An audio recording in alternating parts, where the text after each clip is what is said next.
सर्वप्रथम हा अतिशय उत्तम असा नागरी सत्कार सन्मान सोहळा या ठिकाणी आयोजित केला याबद्दल मी विशेषत्वानं सन्माननीय सभापती किरणजी तावरे साहेब यांचं मनपूर्वक अभिनंदन करतो। कारण अतिशय आगळा वेगळा असा हा पुरस्कार सोहळा आहे। पंचायत समितीचं कार्यक्षेत्र आणि संबंधित बाबी या पलीकडे जाऊन आपण या समाजाचा एक घटक आहे, समाजातल्या वेगवेगळे विषय ज्याचा थेट किंवा संबंधी येत असो किंवा नसो त्या घटकाशी आपण निगडित आहे हे समजून वेगवेगळ्या क्षेत्रातील मान्यवरांचा या ठिकाणी सत्कार सोहळा आयोजित केला, त्याबद्दल विशेषत्वाने त्यांचं कौतुक आहे। त्याचबरोबर सर्व आमचे सन्माननीय पंचायत समितीचे पदाधिकारी, सन्माननीय उपसभापती मॅडम, सर्व सन्माननीय पंचायत समिती सदस्य यांचे देखील मी आभार मानतो, अभिनंदन करतो।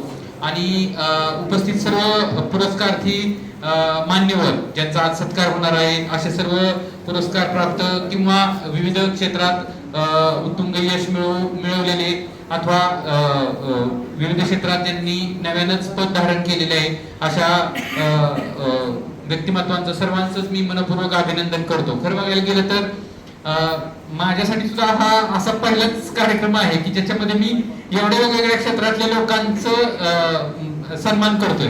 कारण आतापर्यंत आपला संबंध हा आपल्या चाकोरीशी येत होता आणि त्यामुळे मला सुद्धा खूप आनंद आहे। यामध्ये विद्यार्थी आहे, विद्यार्थिनी आहे, चित्रपटसृष्टीतील लोक आहेत, वकिली क्षेत्रातील आहेत, सहकार क्षेत्रातील आहेत, वेगवेगळ्या क्षेत्रातील आहेत। विशेषत्वानं आणखी सांगायचं म्हणजे जिनं एक चांगलं शौर्य दाखवलेलं आहे अशी देखील आपली कन्या या ठिकाणी आहे। प्रसंगावधान दाखवून जिनं इतर महिलेचे प्राण वाचवले अशी देखील व्यक्ती आहे। आणि हा एक ह्या कार्यक्रमाकडे एक आपण प्रेरणादायी कार्यक्रम म्हणून बघू शकतो। समाजात वेगवेगळ्या क्षेत्रात वावरत असताना, सामाजिक क्षेत्र असेल, राजकीय क्षेत्र असेल, शैक्षणिक क्षेत्र असेल, कोणते वेगवेगळ्या क्षेत्रात वावरत असताना आपल्याला चांगलं काम करण्याची नेहमीच संधी असते किंवा आपल्याला नेहमी अशा संधी उपलब्ध होत असतात। या कार्यक्रमाच्या निमित्तानं आपण या सगळ्या लोकांकडून अशा प्रकारची प्रेरणा घेऊ शकतो। खरं बघायला गेलं तर म्हणजे आपण सतत आपल्या आजूबाजूला जर अलीकडच्या काळात, विशेषत्वानं अलीकडच्या काळात बघायला गेलो तर तुम्हाला 70-80% न्यूज ह्या अशा दिसतात की ज्या आपल्याला बऱ्याचदा डिमोटिवेट करण्याकडे घेऊन जातील।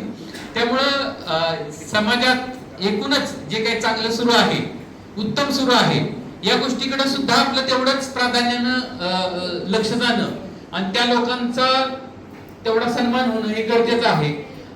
सन्मान ही कौतुकाची थाप असते।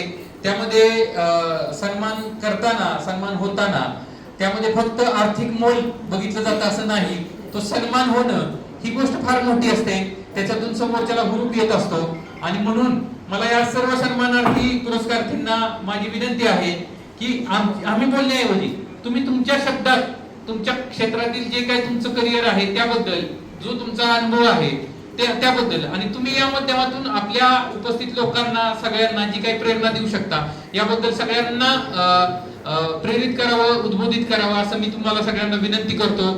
खरं तर सन्माननीय बाबा यांनी प्रस्तावित करताना सगळ्या डिटेलमध्ये सगळ्यांची माहिती सांगितलेलीच आहे, त्यामुळे पुन्हा प्रस्तावित तसं अपेक्षित नव्हतं। परंतु माझी या निमित्तानं जरूर आपल्या सगळ्यांना विनंती आहे की आपण आपले अनुभव नक्की शेअर करा।